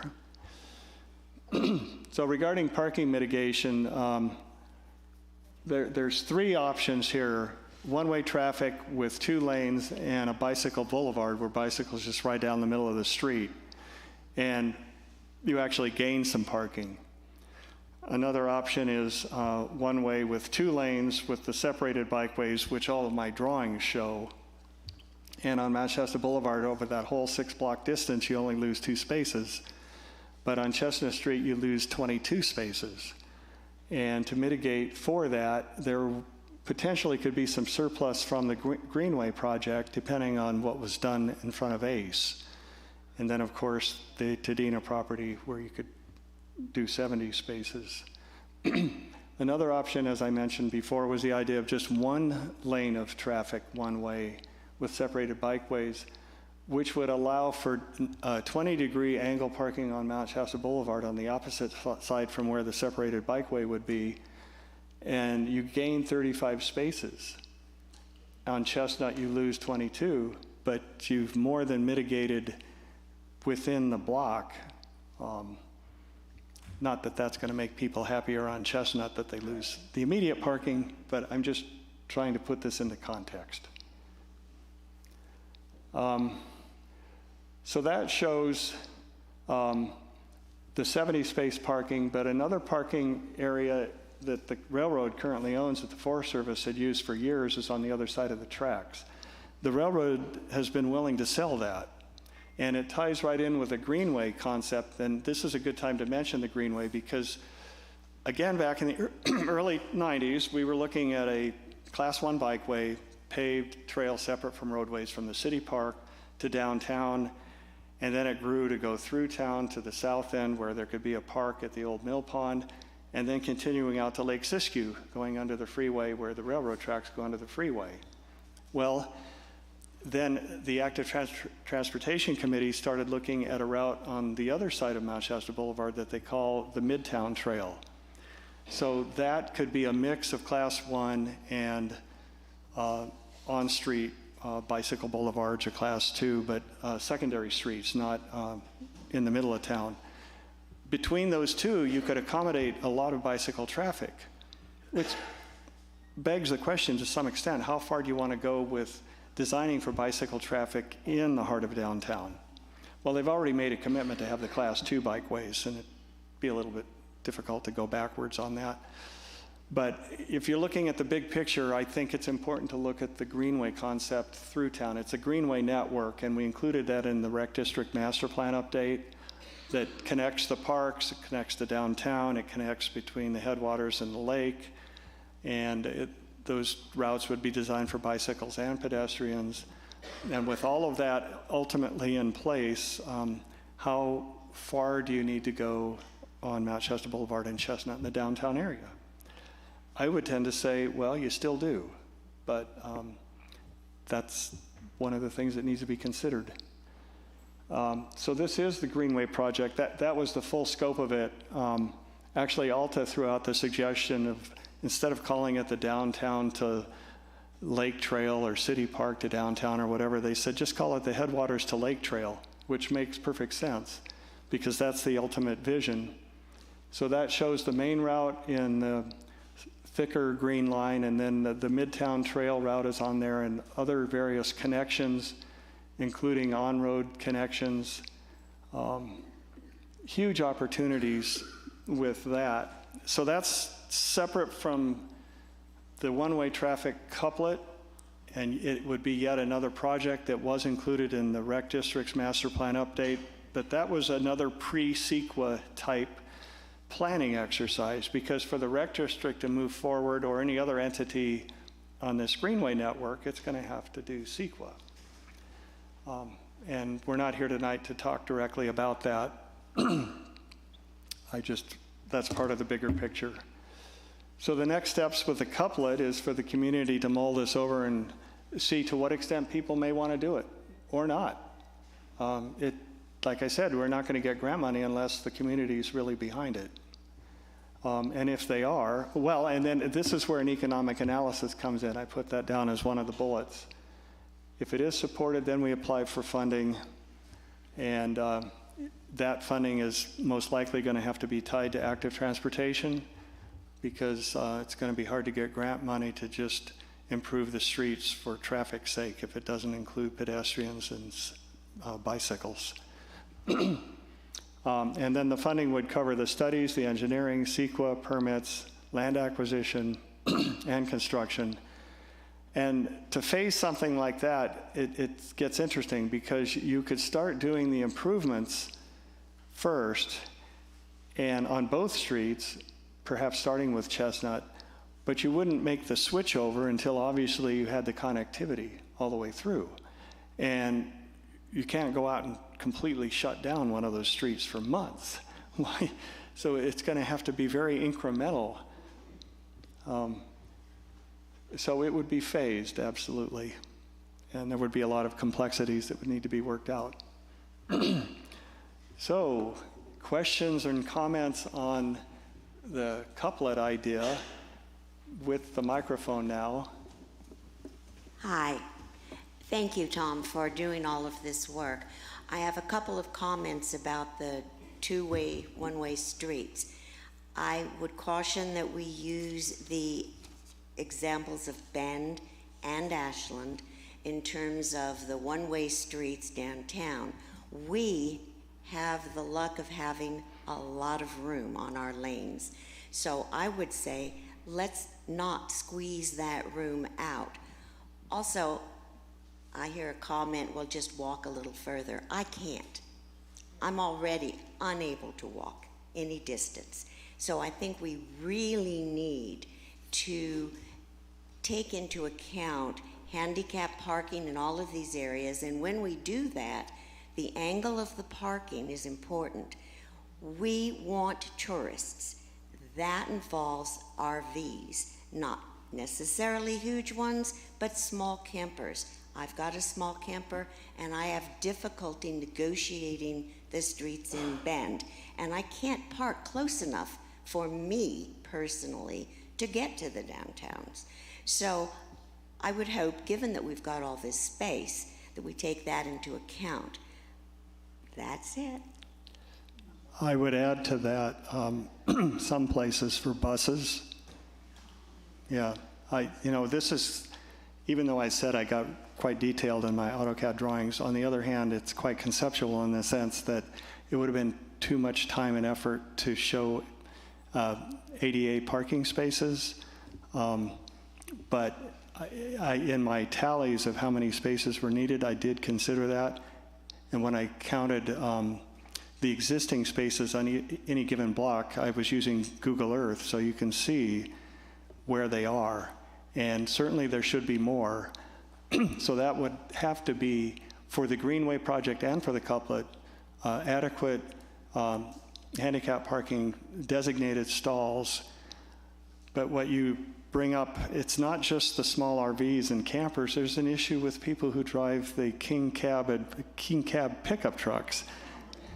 And a problem with Chestnut already is that it really doesn't have the full width that it should for angle parking both sides. It's about 5 feet too narrow already. And Mount Shasta Boulevard is 5 feet narrower still. And then you stick a big pickup truck out there, and they're always sticking out partway into the lane. Just one more. In Bend and Ashland, there are alternative streets to the one-way streets. So, for instance, if you couldn't go that way, you can go another way. But in our town, you cannot. There is no alternative street to go those distances. I considered that to some extent with the idea of if somebody turned down by the post office and got on to Maple and headed out Maple, you'd have to buy the property that had the medical building on it next to Napa and tear down the building to get into the parking lot that the city has that would then get you to Alma Street, then cross that and go right through the parking area that I said could be done on the Tadena property. It's pretty half-assed, yeah, because of the railroad. I mean, that's just the reality that we're dealing with. Now, getting up a block, Alder Street doesn't go all the way through because of wetlands. It does on the map, doesn't it? But it's not. Oh, right, yeah. Google Maps, yeah. Take this shortcut. Anybody else have any comments? I got one for you. As a business and property owner on Chestnut Street, this would definitely affect, it would definitely reduce my parking. But I do have some feedback. I did donate a bike rack to the city to install to promote more pedestrian and bicycle traffic. This would reduce our traffic, our parking ability for our business quite a bit, but I'm totally 100% for one-way streets. Now the thing with that is 2 lanes going on Chestnut and Mount Shasta, I think is paramount because you have a traffic accident on one side, you have a hazardous spill, any kind of issue you're going to need to do contraflow on the other street. The other thing is, as far as adding a signal on Lake Street and Chestnut Street, it seems like we, on Mount Shasta Boulevard and Lake, that light turns blinking for sometimes no reason at all. An easy way to mitigate that issue with that hill there is to have the downhill side of Lake Street always blinking yellow as a yield, and red always blinking on Chestnut, in the event of icy conditions, that kind of stuff. And the last point I'd like to make is we talk a lot about parking in a general sense. And I really believe that we need to further examine the delegation of that parking. For example, the parking lot between Thrive and Ace is a city parking lot. That's 100% every single day taken by workers that are parked there all day long, which, that's fine. But for those businesses that are nearby, that really limits, again, more parking on Chestnut Street. So maybe we could we could have some, parking, especially for high volume businesses such as Ace or Thrive on Chestnut, where you have some that are pick up and drop off only, some spots. You have other spots that are delegated as motorcycle parking where you can fit multiple motorcycles. And you have other, you can look at handicap parking. And then, the city parking lot there could be a 3-hour parking, and unless you hold a permit, which you'd pay a fee to the city, a yearly fee, be another income source for the city. So when we talk about parking, we really need to have a more critical look at the delegation of parking. I think that that's a very important thing. And again, autonomous driving, we need to adapt that into the plan, because buying additional parking lots, all that kind of stuff, that seems like a lot of money spent where we could be putting in a new signal and actually doing the construction of the Greenway and all of that. That regarding the traffic lights, it occurred to me, I'm sure most people here have noticed that when the city goes to flashing red lights at those so-called smart signals, that everything works better and people are really polite. And if you just did that as a matter of course all winter long, then you wouldn't have people coming down Lake Street and having to stop at that intersection. You could, like you said, make that one flashing yellow and make the one at Mount Shasta Boulevard flashing red for the wintertime when there would be ice concerns. And then the rest of the year they could go back to being smart. And speaking of smart, they would need to be synchronized. If there were traffic signals one block apart from each other, they would have to be synchronized. Yeah. I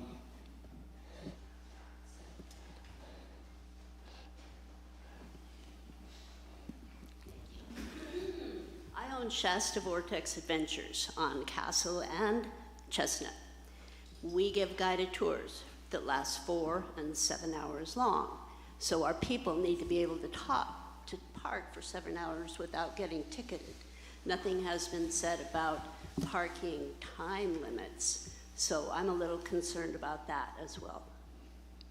Good point. And right now, it's pretty easy to do that in the area.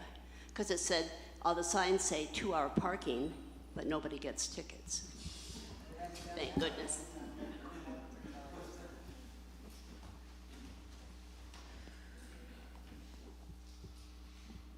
I live on Chestnut Street, and is this working?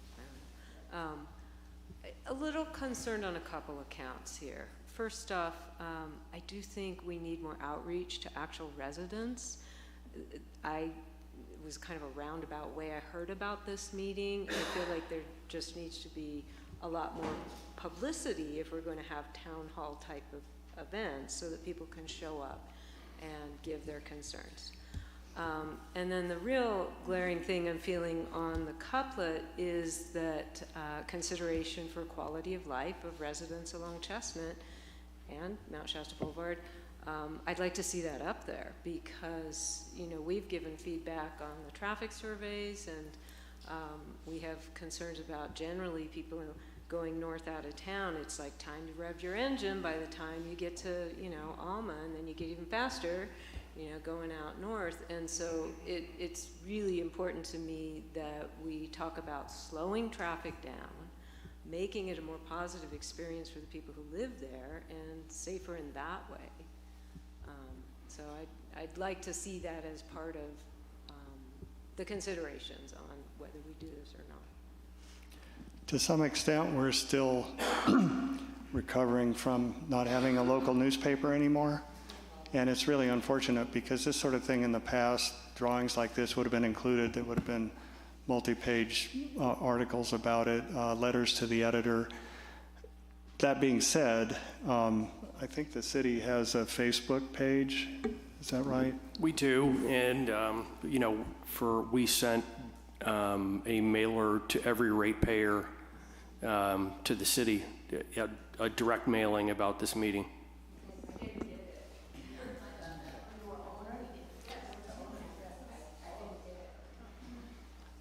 Well, one thing that could be done would just be multiple emails to everybody living in the area that would be affected, just to keep it going that way.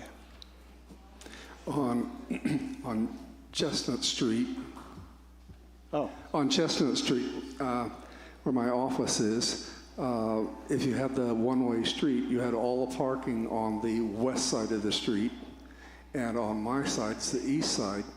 If they came in, I have quite a few handicapped people, they would have to try and cross the street, either jaywalk or go half a block and come a block back in, because I'm in the middle of the block. And that's going to cause a lot of problems for the senior citizens.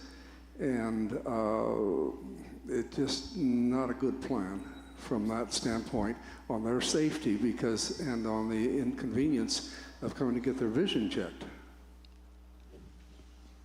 Very good point, yeah. I'm a bit concerned about backing into such a main road that if we had parallel parking, like in Ashland, you pull in and you pull out, but if we had the angle parking, you're backing into traffic. And if that's a one-way street, then that's going to be a lot fuller and more dangerous to be backing into traffic. So I'm real concerned about having this angle parking. That would be an argument for keeping the 2 lanes of active traffic, because think of it now, if you're heading north on Chestnut, your lane, you only have 1 lane, and then there's angle parking, and if somebody's pulling out, you have to wait until they pull out. If you had 2 lanes that were going the same direction, and on the other side it was parallel parking, you could more easily pull around, change lanes, and get around someone pulling out. Slow the traffic down. That would work. Well, yes, but I mean, that's a very good point about the implications of people backing out. You've also got a concern of people parallel parking, trying to get in or out. I was reading one solution that a town had implemented where they require people to do back-in angle parking. So that when you leave, you just pull out and go. Yeah. Yeah. Yeah.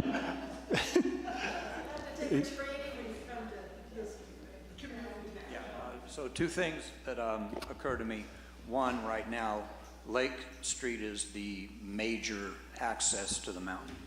And so that intersection at Lake and Chestnut is right now a pretty dangerous intersection. A lot of people on Chestnut don't realize Lake Street is not stopping. It's going through. So I think that the lights there, that needs to be taken into account. But to me then, another consideration is at least twice a year, Mount Shasta Boulevard is shut down. How do you then have 2-way traffic while that's going on? You have 4th of July and you have Christmas. So those are, how are you going to get 2-way traffic on a 1-way street? I guess we need Caltrans to come in with a whole bunch of K-rails, just like they did on the highway this summer. Huh. No, that's a very good point. Thank you. Can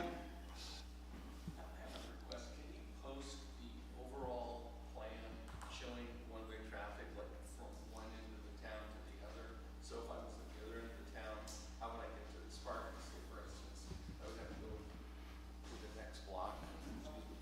Yeah, if you were coming from the south, you'd have to go up to Castle Street, turn, and come back to Sparky's. But then you'd have, yeah. I'm assuming you've already got this laid down, showing the direction and what would be the shortest distance if, say, someone was over at Ace Hardware and wanted to go to Sparky's, how they would make that pattern. All these drawings will be part of what's posted on the city's website, So when you download it off the website, you should be able to zoom in on it. But keep in mind that this is just one potential solution to try to help focus in, but there's lots of choices here, angle versus parallel, how to deal with bicycles, one lane versus two lanes, one way versus two way, you know, maybe keep it the way it is. And like I said earlier, that issue is independent of the Greenway issue on Castle Street. Yeah. Tom, you ready to take an online comment? Oh, yeah, looks like it. Hi. Thank you so much for the presentation, Tom. I really enjoy seeing your vision. I always appreciate the idea of more green areas downtown. And I'm only going to comment at this point. I'll have a question for you, and then I know this is just very preliminary. I wouldn't feel comfortable with the one-way streets personally. I remember Ashland before they had one-way streets, and there was much more of a community feeling. Now you frequently have to go around. You don't remember exactly where you're going, and it's not only does it waste gas, but it just doesn't feel as homey. I can't say anything more. I don't really like the concept of them in our town. I think it's a very, as many people have told me, I'd like to see Mount Shasta Boulevard completely pedestrian and bicycles and not have any traffic. Of course, we can't do that because Highway 99 is really, it has to be accessible with so few ingress and egresses for Caltrans. So Caltrans has to be involved, and I know you will be doing that when you proceed with this. I think the idea obviously needs a major engineering study, somebody, you know, who, I know you're a landscape engineer, and that's very appreciated. I have the greatest respect for you, as you know, and yet I feel pretty uncomfortable with the concepts, the safety, the parking, the noise study. It's going to double the amount of noise at night for people on Chestnut who are living there. I personally would never approve it if I were, or want it if I were living there. I think we already have the intrusion with the restaurant dining. I feel that the comments that you've heard from people, not that they're handicapped, just as we age, it's harder to carry groceries and supplies longer distances, particularly in a snowy area. And this is a very different situation. Ashland doesn't get the kind of snow we get. Bend does. I have never been there to see how the streets operate, but I feel those projects should be very separate. I hope that, you know, you can go forward and make this available, but I'm very concerned that only people who were paying for utilities were notified. Many of us in 96067 care deeply about the city, and it should involve everybody. Everybody should be notified, and especially those people who have asked to be on the list to be notified of meetings. None of us were. So I encourage you to be much more careful in your notification, not just the utility payers, because renters don't always pay their utilities. Thank you. Thank you. Very good points. The one thing I wanted to mention is I'm a landscape architect and not an engineer, and the rationale of the city starting with me is that landscape architects by profession tend to look at bigger pictures and can do some of the initial conceptual work to try to focus in on the issues and the possibilities. But in both of these projects, civil engineering is an absolute necessity, and that would be funded through grants. And yeah, I mean, there's no way around that in both projects, including the Greenway project. And a subset of the studies on the Greenway project would be hydrology. We need to look at how much water could come down there, to what extent the existing culverts have been adequate, or have they overflowed in the past. Should they be replaced? What's the condition of those culverts? Because we still need the culverts underneath Mount Shasta Boulevard and Chestnut. So I'm losing my voice, but anyway, those are very good points, and I don't want to give anybody the impression that I'm engineering this. This is very conceptual.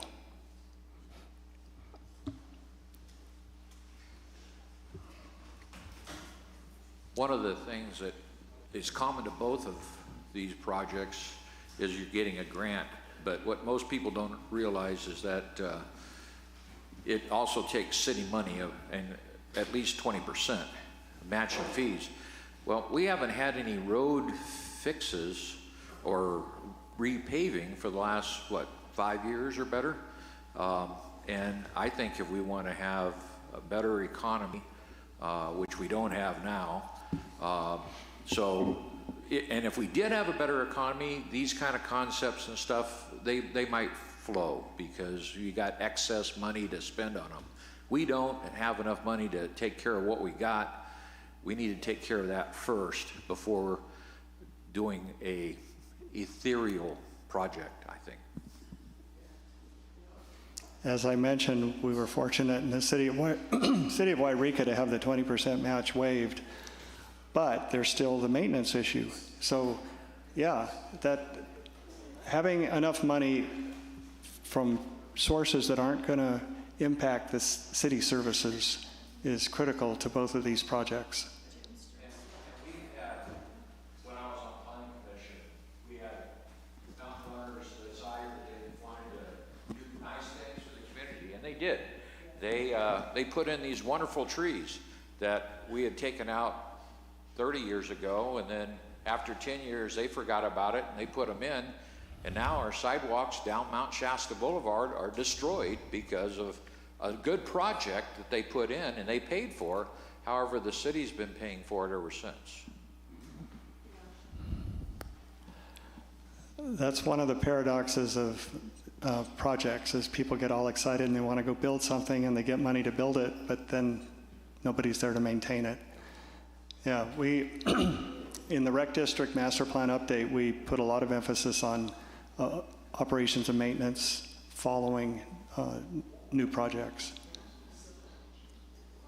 So I've been milling over this one-way street for a while, and my whole thing is every time I'm on Mount Shasta Boulevard, everybody's going way over speed limit. And anytime anybody chooses to pop out on that crosswalk, everybody's going too fast. Even at 25 miles an hour, it's way too fast. If we were to cut the speed limit down to 20 to 15 miles an hour, that would stop all kinds of traffic incidences because people would have to go slower. People would be able to pull out and park. People would be able to cross. We can put crosswalks in that have lights and all kinds of things so that us people driving can actually see somebody wanting to cross. If we took and we dropped the speed limit on Lake Street, then people would have to slow down to go down that hill. If they were to slow down, they'd be going at a slower speed so they could pump their brakes to stop on time. But right now, the speed limits are way, way too fast. I've gone through some communities that raise their speed limits, and now it seems like a super highway through there. Like, we don't have to do that. We can just drop the speed limits, put in proper crosswalks that people have to abide by, and then you get lots more revenue because people are going to break those laws, and now we can actually do something about it. Because when we drop the speed limit, it becomes different when they break the speed limit laws at certain distances and things. And I just don't see how making it a one-way street on both sides is going to be beneficial. All those residents on Chestnut Street have such a nice, peaceful, quiet street. To walk down that street is peaceful. You can't really walk down Mount Shasta Boulevard or think that you're going to cross the street without getting hit. Like, the other night, I just happened to be driving down the street and some individual chose not to use the crosswalk and just jump out in front of me. And there was nothing I could do except for to slam on my brakes, and I was only going like less than 20 miles an hour, but they still popped out right in front of me. You know, there's nothing that we can do to stop that, but thankfully the police were there and they took the vagrant across the street and gave him a whatever. But without him doing that, that guy would continue to cross the street like like he does. But since that day, he has not crossed the street like that. But giving the people the opportunity to properly cross the street, slowing everybody down so everything can happen. Because if you are standing trying to get in your car on Mount Shasta Boulevard, where any space like that, people are whipping by you so fast that if you were to drop your keys or your purse and reach down and grab it, they're gonna take your head off. And that's no joke. Like, you can't get your kids out of the car. In fact, if I have kids in the car, everybody goes out the passenger side because I don't trust anybody coming down that street because they're going way too fast. And so instead of making a one-way, in the meantime, while we're thinking about this, why don't we drop the speed limit? Why don't we do things that are really, really cheap? Because we don't have money, you know, but we can do these simple, tiny fixes to get everything in place while we're just debating what we want to do. And that's just what we go through every day. Thank you. Yeah, I deal with that on a regular basis. I think we all do. Some closing comments, you should make them now. It seems like. Okay. Been writing like a madman. For those that are leaving, thanks for coming in and sharing your thoughts. Go ahead, Tom. Oh, thank you.